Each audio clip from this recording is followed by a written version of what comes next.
الأنبياء والمرسلين وجميع الأولياء والشهداء والصالحين وإلى أرواح جميع مشايخنا ومعلمنا ولجميع المسلمين والمسلمات والمؤمنين والمؤمنات خصوصا لمصنف هذا الكتاب رحمه الله تعالى. الفاتحة. أعوذ بالله من الشيطان الرجيم. بسم الله الرحمن الرحيم. الحمد لله رب العالمين الرحمن الرحيم مالك يوم الدين.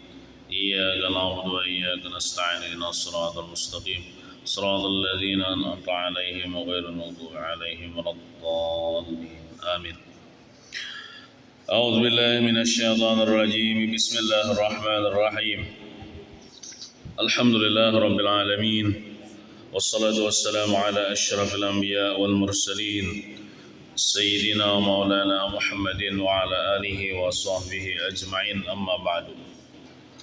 سبحانك لا علم لنا إلا ما علمتنا إنك أنت العليم الحكيم ولا حول ولا قوة إلا بالله العلي العظيم. رب اشرح لي صدري ويسر لي أمري واحلل عقدة من لساني يفقه قولي. Alhamdulillah wa syukurillah. Segala puji bagi Allah yang telah mengumpulkan kita di tempat yang penuh dengan rahmat Allah Subhanahu wa taala ini, yaitu di dalam masjid ini untuk menuntut ilmu agama, mengharapkan keridhaan Allah Subhanahu wa taala. Salawat dan salam semoga senantiasa tercurah kepada junjungan kita Nabi besar Muhammad sallallahu alaihi wasallam. Allahumma salli wa sallim ala sayyidina Muhammad wa ala ali sayyidina Muhammad. Tak lupa kita berniat i'tikaf. Bismillahirrahmanirrahim. Nawaitu an a'taqifa fi hadzal masjid sunnatan lillahi ta'ala. Halaman 33. Bismillahirrahmanirrahim. Qala al-musannif rahimahullahu ta'ala wa nafa'na bihi wa bi jami' ulumihi fid dharain amin. Hak-hak seorang suami, terutama bagi yang berisi laki, maka wajib mengetahui tentang hak-hak laki yang harus ditunaikan oleh seorang istri kepada lakinya. Suami adalah pemimpin dalam rumah tangga. Nah, jadi pemimpin rumah tangga itu lelakian lah, lain bebinian. Dan seorang istri mempunyai kewajiban yang harus dipenuhi terhadap suami di kehidupan berumah tangga. Di dalam Al-Quran Allah Subhanahu wa ta'ala telah berfirman, Ar-rijalu qawwamuna 'alan nisa'i bima faddala Allahu ba'dahum 'ala ba'd bima faddala Allahu ba'dahum 'ala ba'din wa bima anfaqu min amwalihim فالصالحات قانتات حافظات للغيب بما حفظ الله واللاتي تخافون نشوزهن فعظوهن في المضاجع واضربوهن فإن أطعنكم فلا تبغوا عليهن سبيلا Inna Allah kana 'aliyyan kabira. Surah An-Nisa ayat 34, yang artinya ujar Allah Ta'ala berfirman, kaum lelaki itu adalah pemimpin bagi kaum wanita. Hubungan lelakian, maksudnya suami itu pemimpin dalam rumah tangga bagi istrinya. Oleh karena Allah telah melebihkan sebagian mereka lelaki atas sebagian yang lain, maksudnya wanita. Jadi kenapa lelakian itu nang patut jadi pemimpin rumah tangga? Karena Allah Ta'ala memberikan kelebihan kepada lelakian, talabih pada bebinian. Di segi apa? Nah, nanti disebutkan di segi apa lebihnya. Dan karena mereka lelaki telah menafkahkan sebagian harta mereka. Alasannya kenapa jadi lelakian pemimpin dalam rumah tangga? Karena lelakian itu nang berkewajiban menafkahi istrinya, bukan istri nang berkewajiban menafkahi laki. Ada, tapi laki nang wajib menafkahi bini. Kalau bini ada wajib menafkahi laki. Nang punya kewajiban itu laki, cari nafkah, memberi duit kepada bini. Nah, makanya kan lakian itu nang jadi pemimpin dalam rumah tangga. Nah, itu alasannya juga.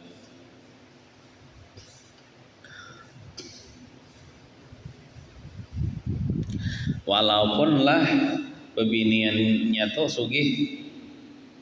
Contoh pian beisi laki, pian sugih, pian banyak bisi duit. Laki pian kada sugih, tatap laki pian itu wajib memberi nafkah kepada pian, pakai duit laki pian. Jangan misalnya mantang-mantang sugih kalau kada memberi nafkah kepada bini, maka itu berdosa laki. Kalau bininya menuntut,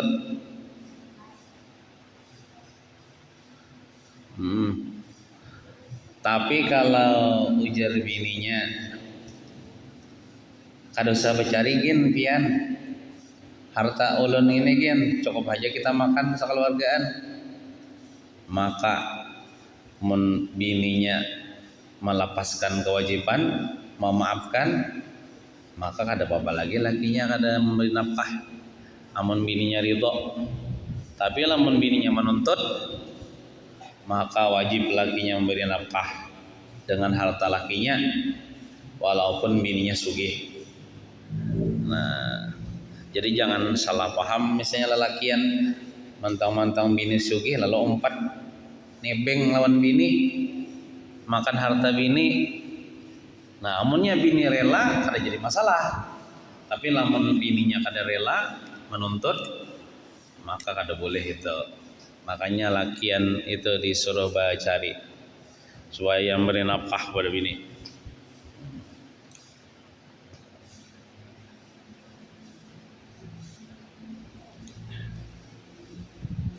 Sebab itu maka wanita yang solihah ialah yang taat kepada Allah, lagi memelihara diri di balik pembelakangan suaminya.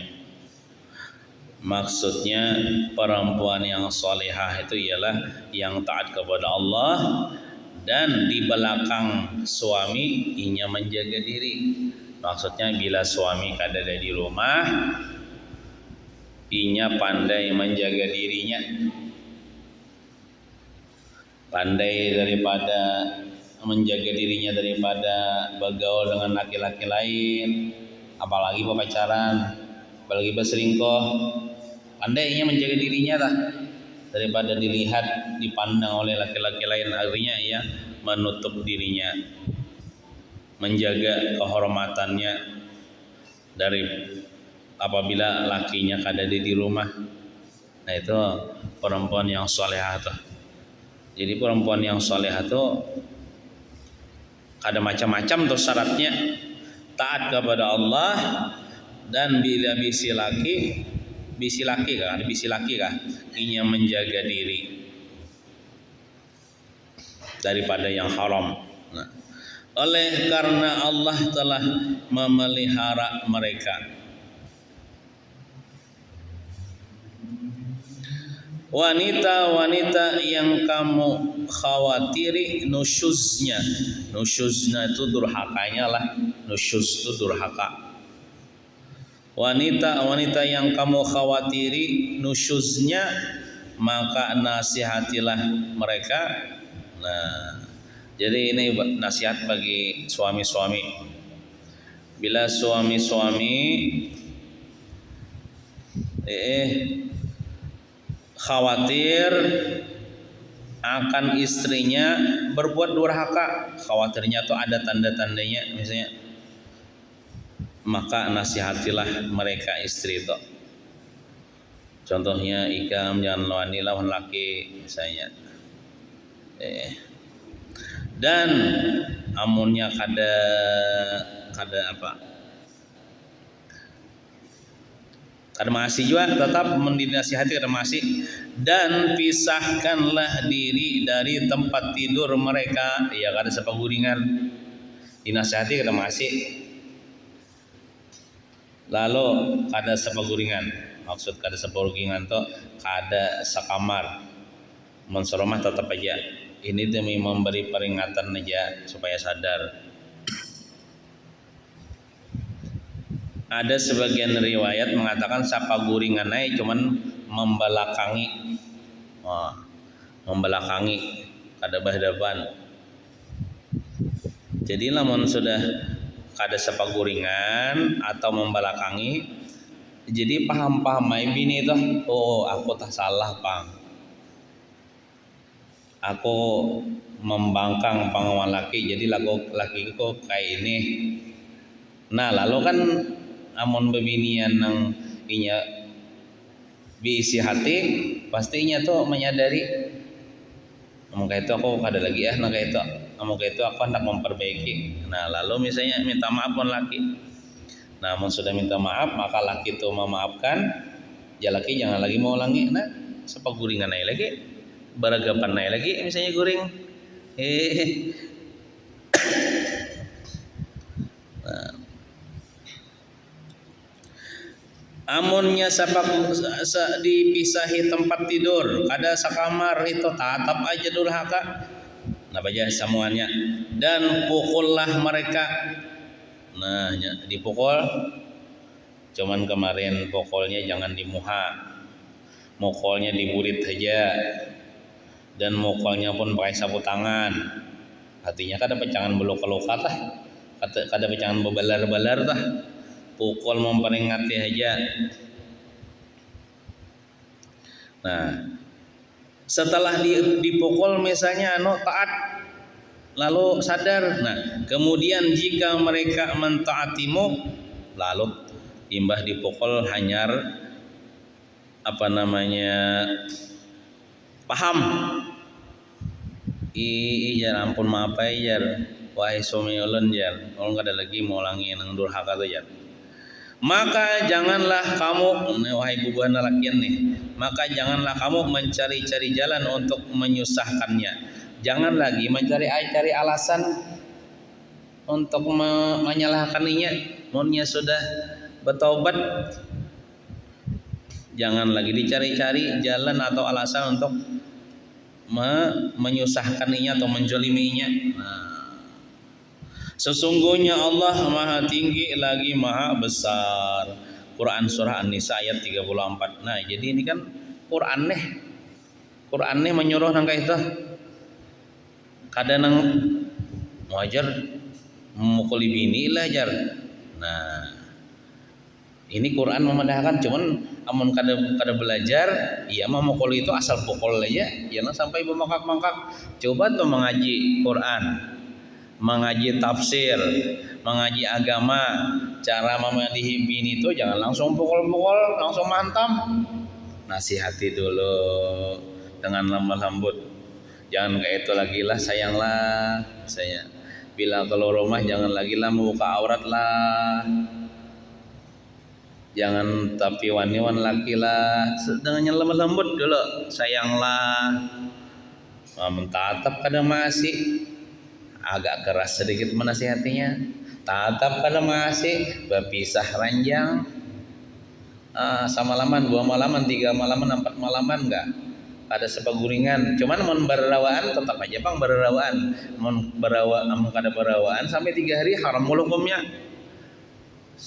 Sapa makanan tetap aja, soromah tetap aja, bila tulak pengantinan begandingan tetap aja. Cuman kada sakamar aja, kada memberi nafkah batin aja. Itu tujuannya supaya bini itu sadar.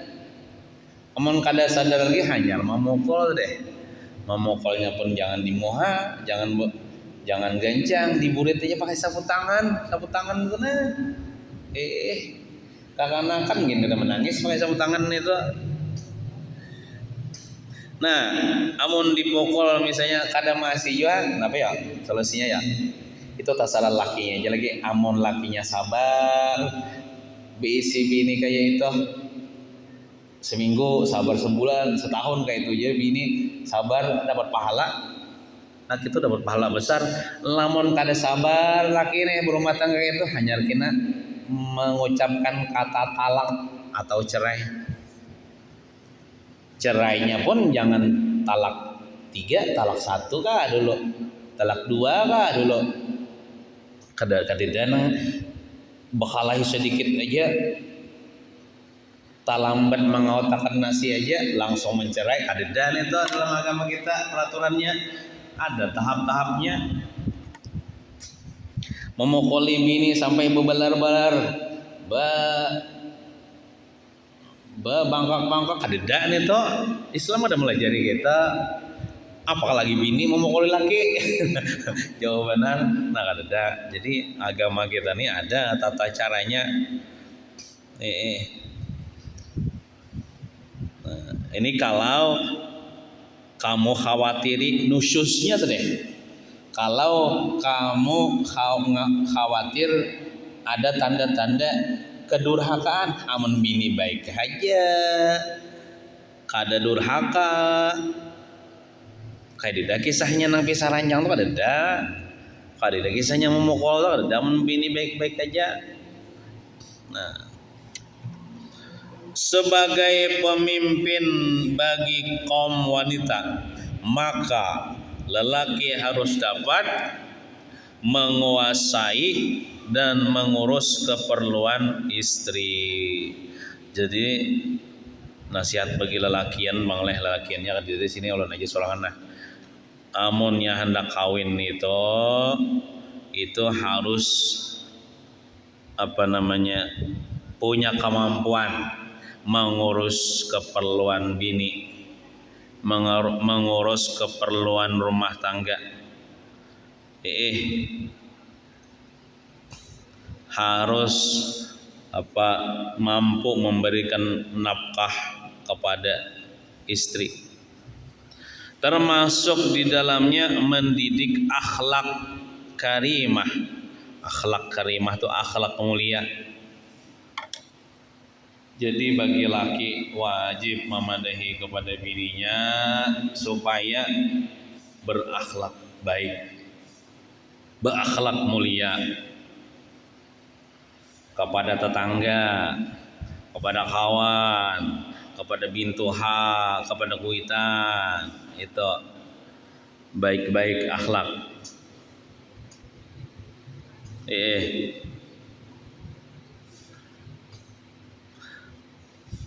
Misalnya nih bininya nih kurang bagus hubungan lawan bintuha, maka laki ini bisa memadahi bini. Ikam jangan wani lawan bintuha, misalnya ikam jangan wani lawan kuitan. Bagus-bagus akhlak. Nah kayak itu. Allah melebihkan kaum lelaki di atas kaum wanita. Kenapa alasannya? Karena dalam melangsungkan pernikahan, kaum lelaki memberikan mas kawin dan nafkah kepada kaum wanita. Itulah bila akad nikah toh nang menjujur siapa? Lelakian, kalau lain bibinian kala. Nah makanya lelakian itu talabih pada bibinian. bagi nafkah tuh wajib siapa? Lelakian kelak. Nah, makanya lelakian tuh terlebih pada bebinian.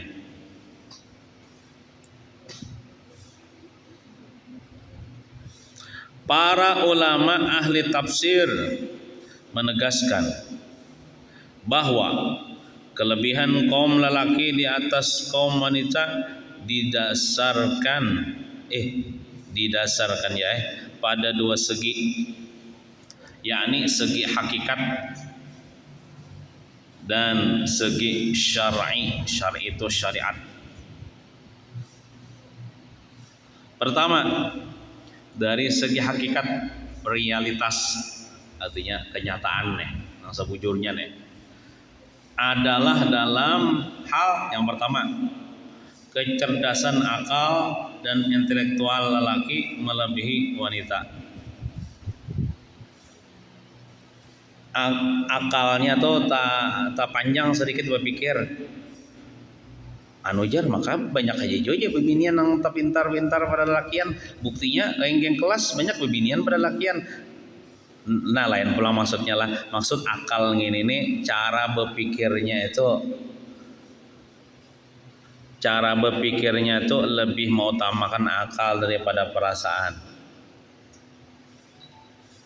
Lebih mengutamakan akal daripada perasaan. Contohnya bang lah nih, contoh nih bisa pian terima, bisa pian tolak, terserah pian. Misalnya nih lelakian sakit parut, di Padang banyak orang sakit parut nih. Inya pun mengantutakan di Padang banyak brut ya berbunyi antut. Kan kadangaran orang banyak pecangan sopan pekantut di Padang banyak orang. Tapi mau lelakian ini lebih memutamakan akal daripada perasaan. Kan perasaan sopan toh, tapi jarak akal lebih baik aku pekantut daripada aku sakit parut. Biar aku ada sopan. Nah itu mau taman akal toh, lebih baik aku bakantut daripada aku sakit parut. Itu akal toh, mau utamakan akal daripada perasaan. Tapi kalau misalnya ada sebagian perempuan, apalagi perempuan ini pemalu, penyupan orangnya, hakun jadi tahaninya tuh pantut misalnya. Kenapa ditahan Supan aku pantut di pandang banyak orang. Lebih mengutamakan perasaan daripada akal.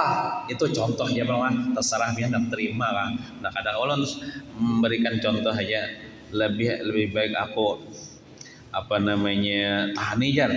Kian aja pakantut bila sudah di WC, namun pakantut supan aku kada bemuha aku. Itu terus mengutamakan perasaan tuh daripada akal. Padahal kan pakantut akal, orang kada sarik juga, kada bayar juga, sakit parut kita hilang, nah itu akal tuh. Nah kadang-kadang berpikirnya kan lebih mengutamakan akal daripada perasaan.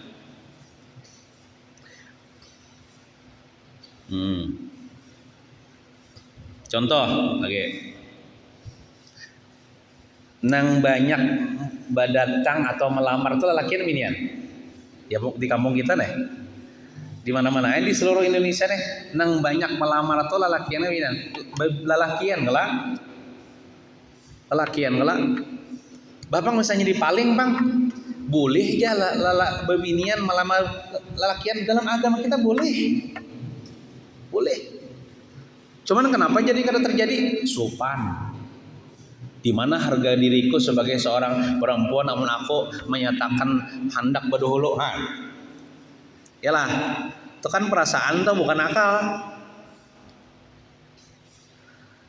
Coba ulun luar biasa Siti Khadijah Siti Khadijah tuh lebih mengutamakan akal daripada perasaan.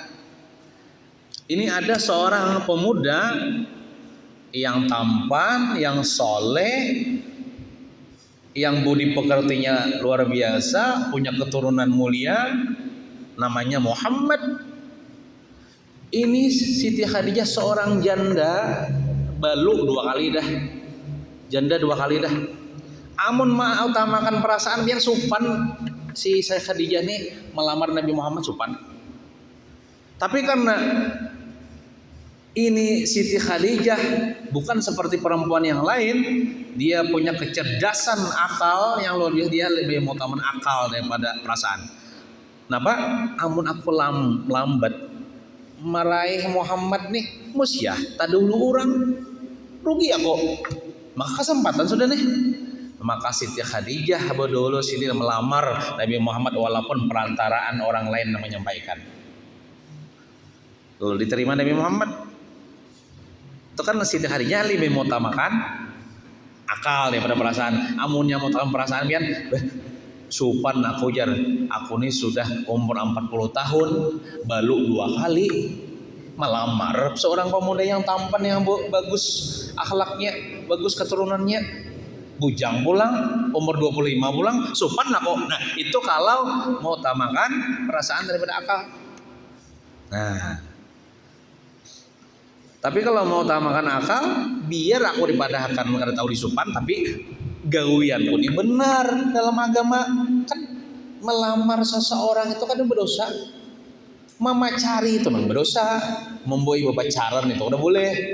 Tapi kalau ada misalnya seorang perempuan misalnya, zaman sekarang dia mau menikah, dia yang mengatakan dahulu kepada laki-laki, aku hendak bersuamikan engkau, maukah engkau jadi suamiku, ayo kita menikah. Itu luar biasa. Cuman apa yang maklumnya di daerah kita ini kan supan ya, kalau binian melamar berdulu asa kayak apakah harga diri dipadahkan orang keganjenan kah, padahal ada. Kalau untuk agama ada sesupan, tapi kalau maksiat baru malu. Nah itu contoh iyalah, contoh aja.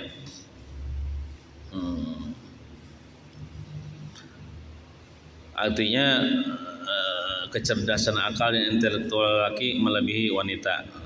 Lelaki nomor 2, lelaki lebih tabah dalam menghadapi problema yang berat bila dibandingkan dengan wanita. Bila menghadapi masalah napa-napakah, lelaki ini tak sabar, ibaratnya terkawah aja mana nih kadang menangis. Kalau binian bisa kada tahan, bisa menangisnya. Nah makanya lelakian terlebih pada binian. Ketiga, kekuatan lelaki melebihi kekuatan wanita. Dari segi kekuatan dong, misalnya angkat tak kuat lelakian pada binian. Kebanyakannya kayak itu. Ada bang juga binian yang kuat pada lelakian. Cuman lah lelakian ini kalahnya di mana? Kalahnya dalam mengurus rumah tangga dan mengurus anak, di situ kalahnya lelakian. Bebinian tuh walaupun dia lemah kekuatannya pada lelakian, cuman dalam masalah rumah tangga, dalam masalah mengurus anak dia talaten dan kuat gitu nah. Kadang mengeluh. Tapi kalau lelakian, coba tuh biar laki-laki pian tuh suruh misalnya menggaduh anak misalnya setengah harian aja, pasti mengeluh ibunya, "Wah, kamu ini lawasnya hanya datang ya, aku yo benernya jaga anak ya." Pasti mengeluh. Tapi kalau pian lah sebagai perempuan 24 jam hari-hari kan pernah mengeluh, menggaduh anak, menyusui, meranakakan, membasuhi bahira, menyuapi. Nah, di situ pulang keunggulannya pebinian nih. Dari lakian di situ kelemahannya.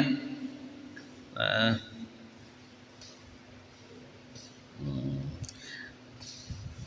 lawan juga ada pepatah mengatakan di balik lelaki yang hebat itu ada perempuan yang hebat.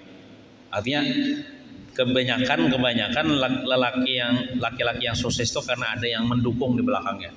Ya istrinya, orang-orang terdekatnya yang memberikan semangat.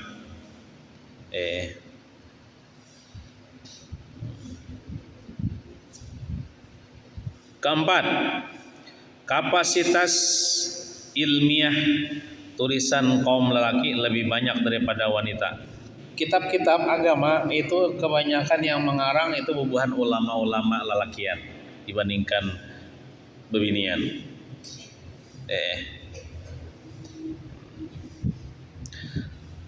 5. Keterampilan lelaki dalam mengendarai kuda.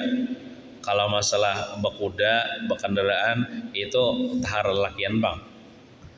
Coba biar soalnya nonton MotoGP di TV ya MotoGP. Nah itu bukan lelakian lo tuh yang anunya tuh pesertanya tuh kan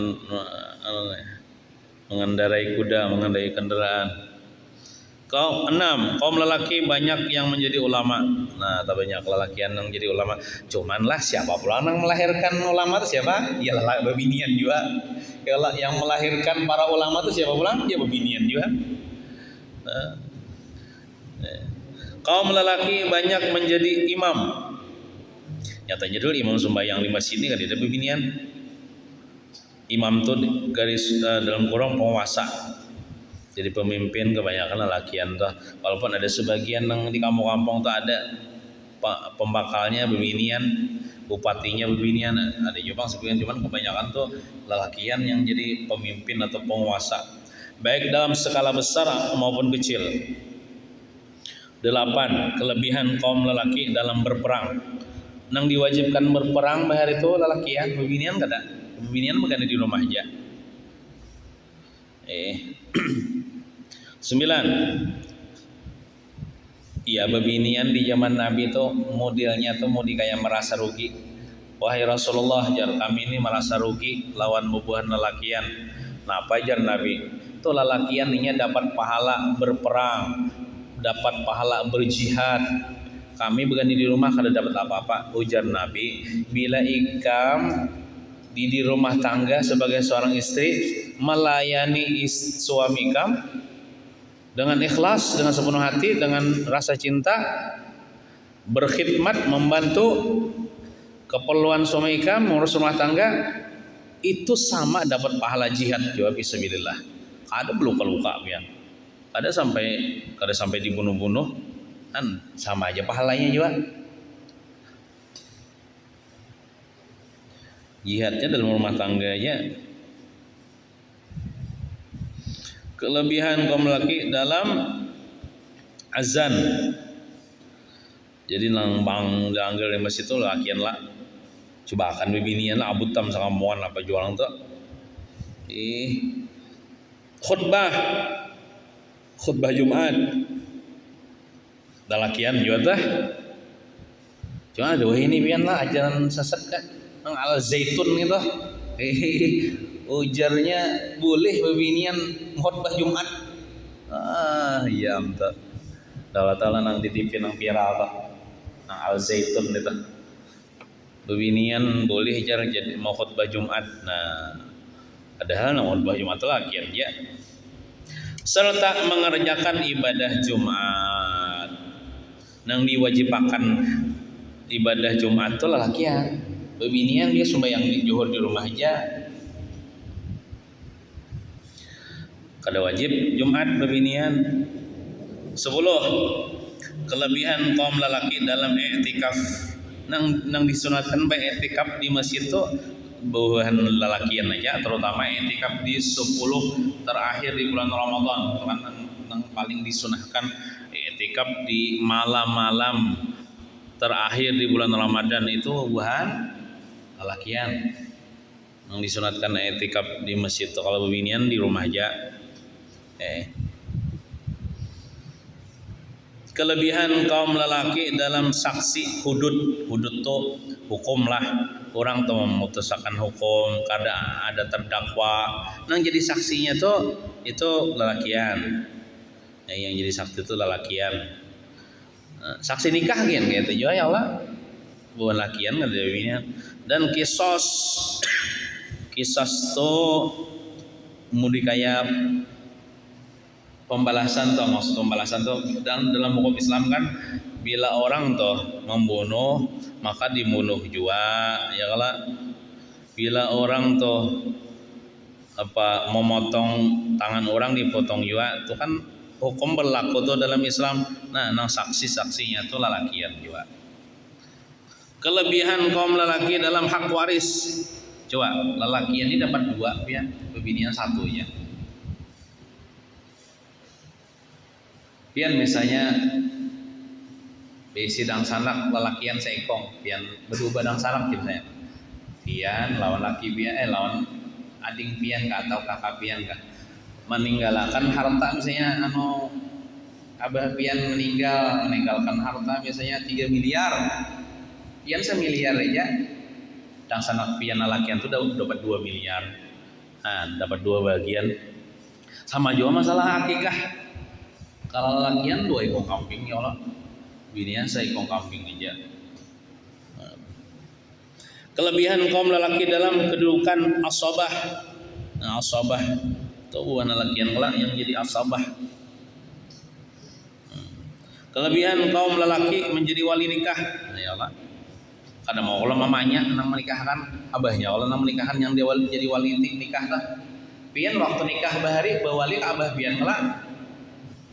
Kada dah kalau ka mama pian lamun abah meninggal toh dang sanak lelakian. Nah, lelakian dia tetap juga. Kada dah ka mama pian. Nah, itu makanya ini kenapa lelakian tuh terlebih pada bebinian ini alasan-alasannya nah. Kaum lelaki berhak menjatuhkan talak. Pian misalnya ini biar nang behimat biar nang talak laki awak dijatuh talak. Nya laki nang talak bini itu baru jatuh talak. Amun bini mah talak laki kada jatuh. Nah, kecuali misalnya kayak ini.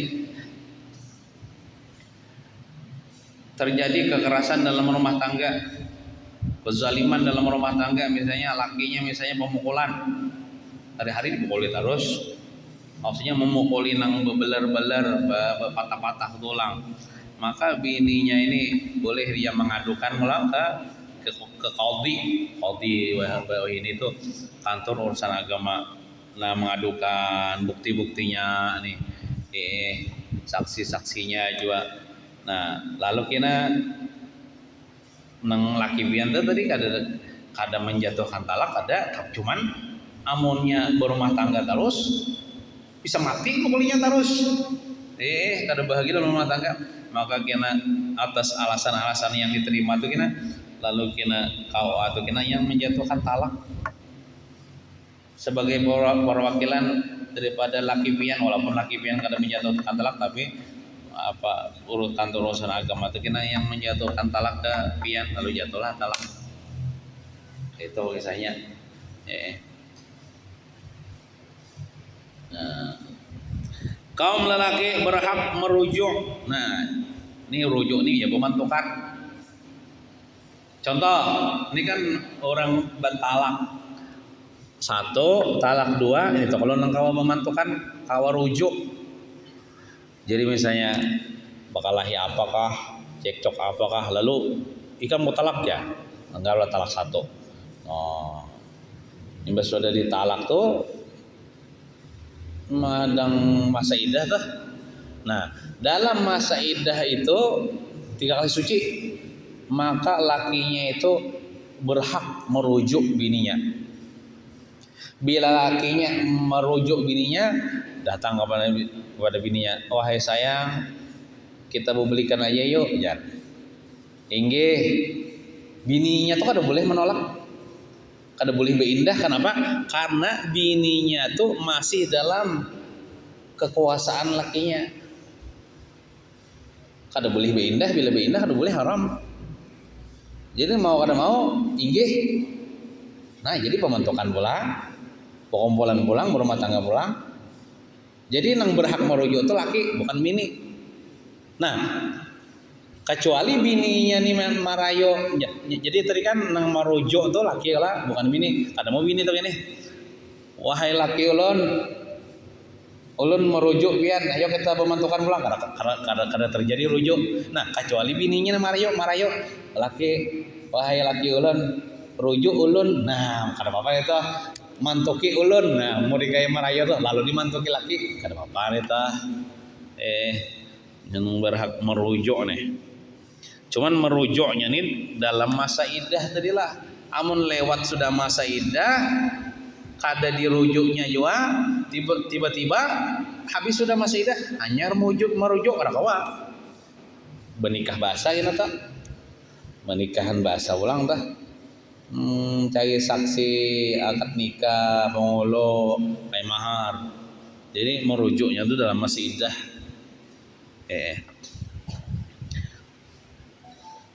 Kaum lelaki memiliki hak berpoligami. Nah, pasti pian nih kada setuju lah. Kok pian kada setuju kah? Kada siap kah? Amun pian kada setuju, berarti kita menentang syariat Islam pian. Kada siap aja kayak tidak supaya selamat. Kada siap di poligami, bukan kada setuju. Kamu kada setuju tuh kayak kada setuju dengan peraturan Allah. Karena poligami itu termasuk solusi syariat Islam. Poligami itu bebini dua, bahasanya bermadu. Berarti 3 atau 4 kah? Poligami seorang orangnya 2. Anu Jal, abahnya Jal, mamanya Jal. Aku akan kawin pulang lah Jal. Jangan Jal. Maka tegas nih ini. Jangan Jal. Perempuan mana yang mau diduakan? Jal, misalnya lah. Ikam kada setuju kah lawan poligami ini? Kadapang kada setuju, cuman ulun belum siap. Nah, kayak itu aja jawabannya. Jangan. Aku orang setuju poligami ini, aku menentang. Nah, itu biar menentang syariat Islam, berurusan dengan Allah Ta'ala. Jadi supaya selamatnya tuh ulun belum siap, hati ulun belum siap diduakan gitu. Lebih selamatnya jangan kada setuju. Nah, karena poligami itu solusi dalam Islam. Pian amun hendak tahu hikmah itu rahasianya kenapa poligami itu dibolehkan dalam Islam. Di antaranya dulu, bila suami istri itu berumah tangga, sekalinya selama berumah tangga ini kada mendapatkan keturunan. Sekali diperiksa, sekalinya bininya bermasalah. Mungkin rahimnya apakah kada kawa hamil. Maka lakinya ini hendak punya keturunan. Amunnya bezinah haram. Maka solusinya supaya mendapatkan keturunan dan tidak melakukan perzinahan, maka dia kawin pulang. Itu kan solusi supaya mendapatkan keturunan. Amunnya diharamkan poligami, balalawasan nih kada bisa punya keturunan nih sampai mati kada punya keturunan karena bininya kada kawa hamil. Kemudian hikmah yang kedua. Dua suami istri misalnya. Istrinya misalnya anggaplah haid seminggu misalnya. Maka lakinya nih misalnya minta maaf, nafsunya tinggi. Hendak nitoh. Kan kada boleh kalau haid nih jima haram kalau. Hendak ka pembatuan kepelacuran haram. Bahaya gila manculum isto kina timbul kina. Karena penyakit kelamin situ membawa ke bini. Bakompol bini pas bini penyakit kelamin. Penyakit menular gara-gara picon nukar daging berkilo di luar enggak ada halal. Kayak apa ya? Ya, solusinya tadi poligami. Kalau misalnya anu lelaki nih anak benar, bini kan kamu melayani haid, apalagi nih pas 40 hari 40 malam. Lakinya kada sabar misalnya daripada berzina. Ya, poligami. Nah, itu diantara hikmah-hikmahnya poligami nih. Jadi pian ya Allah sebagai kaum perempuan misalnya kada kon laki kawin lagi itu alasannya belum siap. Wahai abahnya aya ulun hati ulun belum siap kada tahan melihat pian berdua anon bini anom misalnya. Jangan ulun kada katuju, ulun menentang. Nah, itu bahaya menentang syariat Islam.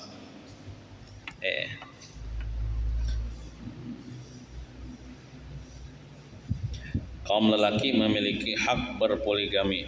Kalau bebinian adalah Ada daulah pembinian nih poligami.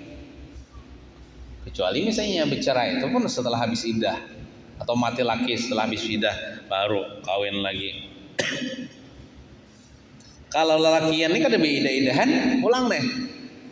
Misalnya lakian nih mati bini besok kan sorry kawin pulang kali lewaran nah itu leh belum karing ibaratnya tuh kubur bini terlalu benar tapi seandainya digawe tuh dibolehkan dalam agama besok kan mati bini pas sore kawin pulang boleh aja nih dah kan kadang idah-idahan kala. Kemudian anak dinasabkan kepada kaum lelaki. Kita nih bin kita kemana atau binti pian kemana ke abah pian kalau kan ada ke mama pian. Nah kecuali anak hasil zina, anak hasil di luar nikah itu binnya ke abahnya, ke mamanya bukan ke abahnya.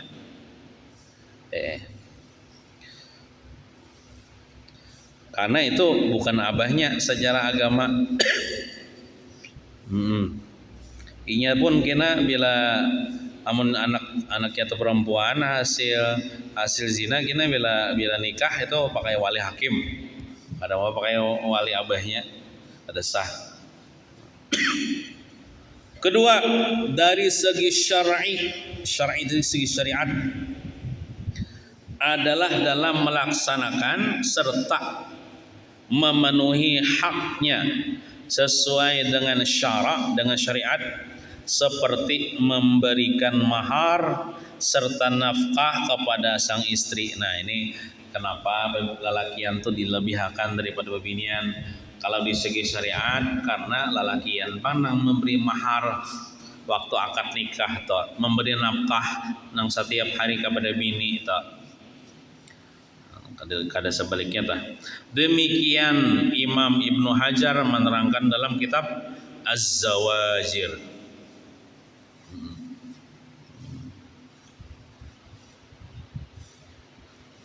Besok hari apa Bu? Hari Selasa kah? Kalau tidak salah malah di almanak itu akhir tahun lah. Hari Rabu tanggal 1 Muharram ya lah. Nah jadi akhir tahun ini sunatnya membaca doa akhir tahun tuh antara ya, imbah asar atau sebelum maghrib sewaktunya maka ini dah waktunya. Cari aja biar di buku-buku doa-doa atau di risalah amaliyah kan dalam isi buku Yasin Risalah Amaliyah. Nah itu situ ada doa akhir tahun. Doa akhir tahun itu dibaca pas akhir tahun Bang. Besok itu akhir tahun Bang.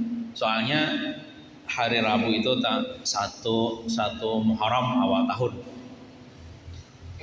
Jadi membacanya tuh kayak imbah asar atau sebelum maghrib. Pokoknya waktunya kayak ini tuh doa akhir tahun. Jadi keutamaan membaca doa akhir tahun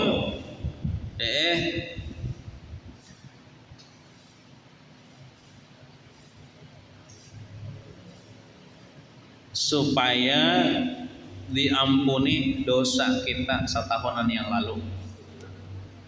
Nah, besok mau membacanya. Tapi kalau ulun jadi imam sembahyang asar di sini nah.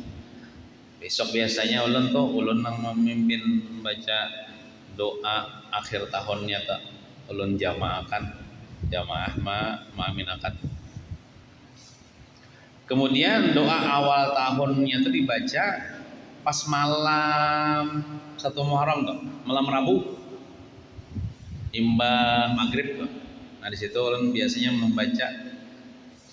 membaca sini jadi imam ulun pas berwirid batutong sembahyang maghrib itu berwirid ulun baca doa awal tahun ulun jamaah maaminakan. Ya ada doa akhir tahun dibaca di akhir tahun kayak waktunya kayak Mbak Asar. Adapun doa awal tahun dibaca di malam awal 1 1 Muharram. Malam Rabu nih. Doa maghrib bacanya. Pian nak baca sorangan bisa jadi rumah. Buku pian bila ada bisi buku Yasin, Risalah Amaliyah, tak ada situ tak. Atau pian bisi nang ampun guru sompol toh Imdad, buku Imdad ada juga di situ. Apalagi pian bisi sosial media lainnya. Cari di Google doa awal tahun nang bisi HP. Doa awal tahun, doa akhir tahun ada tuh kira keluar. Nah, jadi disebutkan dalam riwayat keutamaan membaca doa akhir dan awal tahun adalah untuk menghapus dosa selama setahun yang lalu. Kalau kita membaca doa akhir tahun, kita dosa setahun yang lalu insya Allah dihapus Tuhan. Nah, kemudian membaca doa awal tahun supaya mendapatkan perlindungan dari fitnah setan untuk setahunan yang akan datang. Termasuk juga dipelihara daripada bala musibah setahunan yang akan datang. Sebagaimana disampaikan ini keterangan di lain lah di kitab itu. Sebagaimana disampaikan oleh Syekh Abbas Al-Qummi dalam kitabnya Mafatihul Jinan, barang siapa membaca doa akhir tahun besok tak sore hari ini kayak iya Senin ini besok juga besok hari Selasa hari ini bahasa ulun nah. Besok Selasa nah dibaca imbasar lah barang saya membaca doa akhir tahun maka setan berkata ya celaka aku ya setan nih sia-sia usahaku 1 tahun ini menggoda anak Adam ini. Kita ini anak Adam nih keturunan Nabi Adam nih. Sia-sia aku selama ini menggodainya, telah dihancurkan hanya dengan sesaat sebab membaca doa ini. Maka aku bersaksi ia telah mengakhiri tahun ini dengan segala kebaikan. Walaupun kita boleh selama setahun nanti binanya banyak mengerja dosa daripada mengerja pahala. Kita mengerja dosa itu karena kita disesatkan oleh iblis, digoda oleh iblis. Artinya selama setahun ini iblis ini acak menggoda kita. Setiap waktu menggoda kita banyak tergoda dosa daripada pahala. Tapi dengan berkat kita membaca doa akhir tahun, besok hari Selasa habis Selasa tuh baca doa akhir tahun. Lalu setan anak buah iblis tuh berkata, "Mai celakanya aku jar. Sia-sia aku aja selama tahun ini menggodainya." Kenapa? Karena yang membaca doa nih tuh. Aku bersaksi setan nih. Dia telah mengakhiri tahun nang 1400 berapa kan hijriah nih dengan segala kebaikannya. Kan nang ianya ujungnya lah ibarat orang mati itu biar mengawi maksiat tapi matinya husnul khatimah. Sia-sia setan menggoda selama hidupnya. Yang penting penghabisannya baik. Nah, dan jika ditambah dengan membaca doa awal tahun, nah baca doa awal tahun kena malam Rabu atau habis maghrib, maka setan akan berkata, ujar setan ulang nih, berkata, anak Adam ini telah aman dariku di sisa umurnya di tahun ini, karena Allah Ta'ala telah mewakilkan 2 malaikat yang akan menjaganya dari fitnah setan. Ujar. Jadi ibaratnya tuh ngalih sama aku menggodainya nih, karena ini membaca setan nih, karena ini membaca doa awal tahun, karena malaikat ada ditugaskan Tuhan dihigainya untuk menjagainya daripada fitnah setan. Mudahan kita ingat dan terbaca ya wala. Ulun ini kadang membagi-bagikan kertasnya lah, jadi piannya itu cacarian kita lah di buku Risalah Amaliyah atau pian bisi anak pian bisi HP carikan pandak doa awal tahun, doa akhir tahun di Google. Nah,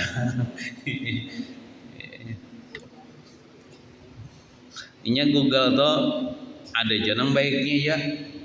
Nang kada baik jangan dipakai, nang baik-baiknya pakai aja. Kalau misalnya pian mencari di Google apa hukum pemaulidan bid'ah aja, nah itu lain tak, lain ajaran kita, bid'ah sesat, bertahlilan bid'ah sesat, nah itu jangan diikuti tuh, bukan Wahabi atau bukan sebelah. Tapi kalau ada postingan-postingan yang baik-baik aja, misalnya kayak doa awal tahun, doa akhir tahun, itu baca aja tuh bagus aja nih tah.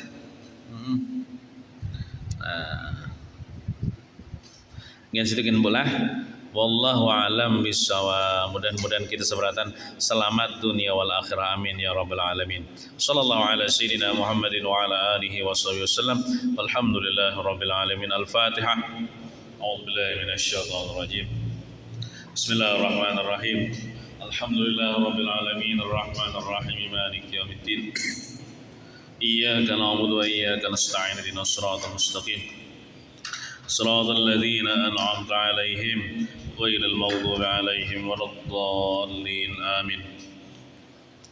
بسم الله الرحمن الرحيم. الحمد لله رب العالمين والصلاة والسلام على أشرف الأنبياء والمرسلين سيدنا مولانا محمد وعلى آله وصحبه أجمعين.